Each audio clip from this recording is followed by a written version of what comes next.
यशवंत देशमुख हमारे साथ जुड़े हुए हैं। यशवंत देशमुख सी वोटर के फाउंडर है। यशवंत जी, किस तरीके से आप देखते हैं? आपका मैंने सर्वे देखा था अभी हाल ही में, उसमें लाडली बहना का इतनी बातचीत हो रही थी, लोग उसके बारे में बातचीत कर रहे हैं कि अब सबको लग रहा है कि यही एक तरीका है कि जिससे चुनाव जीत सकते हैं हम लोग।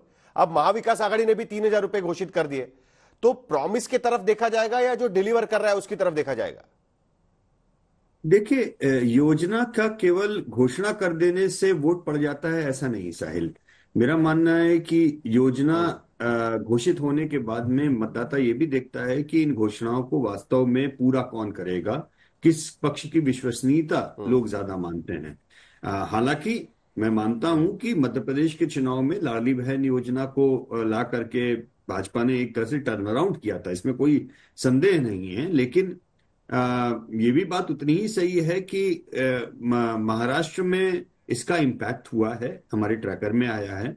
और अभी साहिल हम एक अलग से भी हम सर्वे रन कर रहे हैं, उम्मीद कर रहे हैं कि शायद आने वाले सोमवार को हम पॉलिटिकल स्टॉक एक्सचेंज में आपको वो उसके आंकड़े दिखा पाएंगे। और वो सर्वे हम केवल महाराष्ट्र की महिला मतदाताओं के बीच में विशेष रूप से कर रहे हैं, ये जानने के लिए कि कितनों ने उस स्कीम का नाम सुना, कितनों ने उसके लिए अप्लाई किया, कितनों को एक्चुअली में उसका बेनिफिट हुआ, कितने लोग ऐसा कह रहे हैं कि हमको बेनिफिट हम्म। होने के बाद में हम उस पे उसके आधार पर अपना वोट हम फाइनलाइज करेंगे।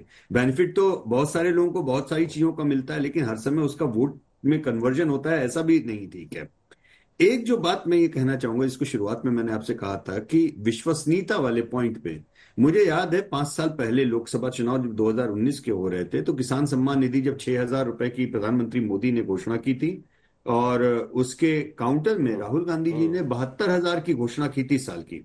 अब 6,000 या साल और 6,000 महीना, यानी 72,000 साल, ये 12 गुने का अंतर था। उसके बावजूद भी हमने रिजल्ट में ये पाया कि किसानों ने बड़ी तादाद में बीजेपी को वोट दे दिया था 2000।